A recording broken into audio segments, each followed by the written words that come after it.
Assalamualaikum warahmatullahi wabarakatuh.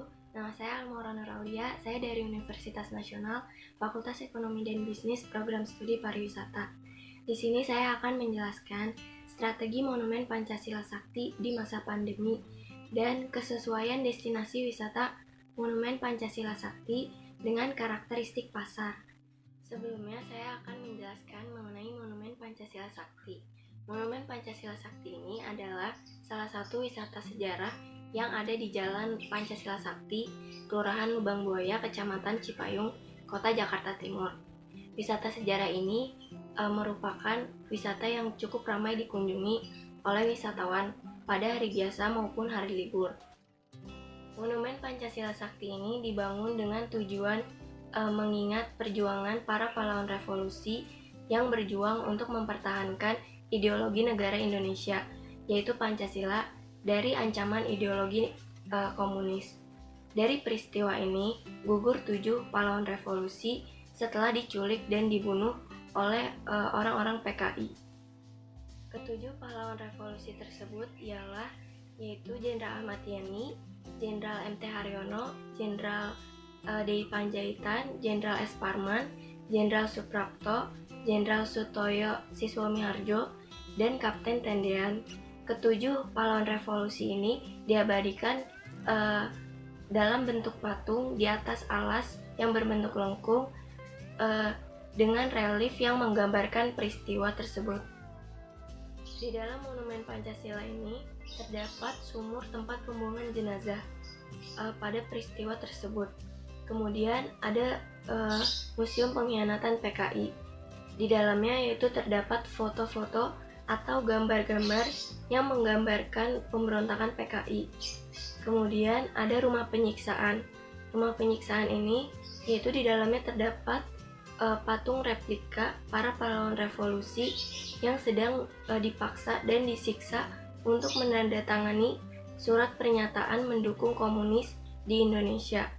Kemudian ada dapur, pos komando, museum paseban, ruang teater, dan mobil yang digunakan untuk menculik para pahlawan revolusi. Wisata Monumen Pancasila Sakti merupakan wisata sejarah yang memiliki fasilitas dan pelayanan yang cukup memadai dan dapat digunakan oleh para wisatawan yang berkunjung. Fasilitas tersebut adalah hotel, rumah makan, kedai kopi, toilet atau MCK, kemudian ada musola, tempat istirahat, area parkir kendaraan, dan lain sebagainya. Monumen ini memiliki lokasi yang cukup strategis karena di sebelah selatannya yaitu terdapat markas besar Tentara Nasional Indonesia dan di sebelah utaranya terdapat lapangan udara Halim Perdana Kusuma.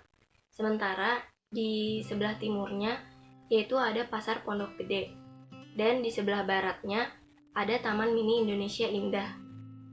Untuk menjangkau lokasi Monumen Pancasila Sakti bisa menggunakan kendaraan pribadi atau transportasi umum. Akses untuk menuju lokasi wisata ini juga terbilang mudah untuk dilalui oleh transportasi publik. Pada saat COVID-19 melanda Indonesia, sektor pariwisata dan perekonomian menjadi dampak yang paling besar. Dampak yang terjadi dari wabah ini sudah terlihat di sektor pariwisata, di mana pemerintah meminta masyarakat untuk menghindari kerumunan dan selalu menjaga jarak, sehingga sejumlah destinasi wisata di Indonesia ini ditutup untuk mencegah penyebaran virus COVID-19 ini. Hal ini membuat aktivitas kunjungan wisatawan baik domestik maupun mancanegara turun signifikan. Dalam menyelamatkan industri pariwisata di Indonesia pasca COVID-19, sejumlah destinasi wisata di Indonesia memerlukan strategi untuk memulihkan kondisi wisata. Monumen Pancasila Sakti merupakan destinasi wisata yang cukup banyak diminati oleh kalangan anak sekolah, mulai dari TK, SD, SMP, SMA, dan mahasiswa, yang bertujuan untuk melakukan kegiatan study tour, mencari informasi, penelitian, dan mengenang sejarah para pahlawan revolusi. Tetapi pada saat COVID-19 masuk di Indonesia, semua berubah.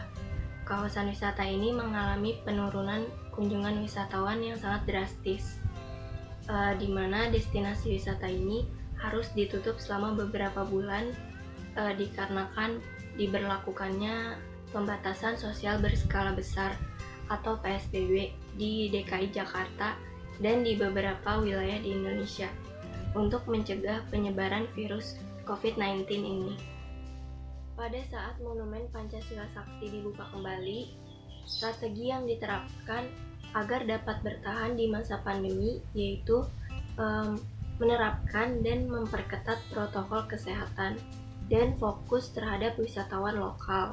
Sedangkan untuk strategi promosi yang dilakukan wisata ini, yaitu sebenarnya Monumen Pancasila Sakti ini tidak melakukan promosi, hanya mendokumentasikan wisatawan yang berkunjung dan memberikan informasi di platform sosial media seperti Facebook, Instagram, dan lain sebagainya, di mana sosial media ini banyak digunakan oleh masyarakat, anak sekolah, dan mahasiswa.